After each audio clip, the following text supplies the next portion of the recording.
Assalamualaikum warahmatullahi wabarakatuh. Baiklah, saya atas nama Iqbal Fitri, NIM 2020 G1C008.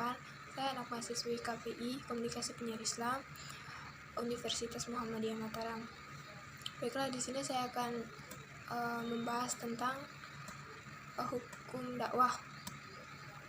Dosen pengampunya itu Pak Rizal Mamdud, MA. Baiklah, dakwah secara bahasa dan terminologis. Dakwah secara bahasa adalah kegiatan yang bersifat menyeru, mengajak dan memanggil orang untuk beriman dan taat kepada Allah, sesuai dengan garis akidah, syariat, dan akhlak Islam.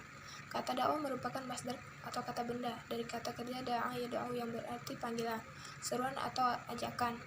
Kata dakwah sering dirangkaikan dengan kata ilmu dan kata Islam, sehingga menjadi ilmu dakwah dan dakwah Islam atau dakwah al-Islamiyah. Sedangkan dalam artian terminologis lebih cenderung diartikan sebagai usaha yang dilakukan oleh seorang pendakwah agar kembali ke jalan yang benar.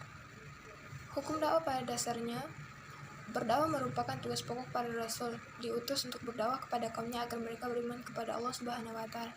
Akan tetapi, dengan berlandasan kepada Al-Quran dan anjuran Nabi Muhammad kepada umat Islam di dalam beberapa hadis tentang keharusan untuk berdakwah, maka dakwah juga diwajibkan kepada seluruh umat Islam. Hukum dakwah dalam Al-Quran adalah terdiri dari dua kata, yaitu hukum dan dakwah. Menurut MH Tirtamajah, hukum ialah semua aturan norma yang harus diturut dalam tingkah laku, tindakan-tindakan dalam pergaulan hidup, dengan ancaman mesti mengganti kerugian jika melanggar aturan-aturan itu akan membahayakan diri sendiri atau harta. Sedangkan hukum dakwah dalam hadis adalah, selain Al-Quran, di dalam hadis juga terdapat perintah atau suruhan untuk melakukan dakwah. Hukum dakwah ini nampaknya juga akan berbeda pada setiap orang, tergantung situasi dan kondisi yang dialami orang tersebut dalam pandangan hukum.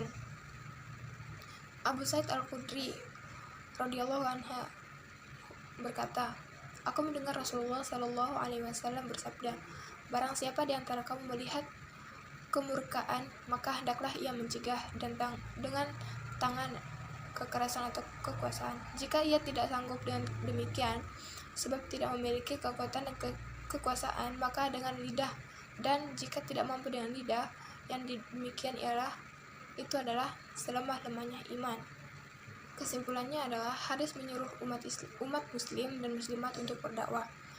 Menurut kebanyakan ulama secara umum, hukum dakwah adalah fardu kifayah, artinya apabila dilakukan oleh sekelompok orang, beban kewajiban itu gugur dan yang lain.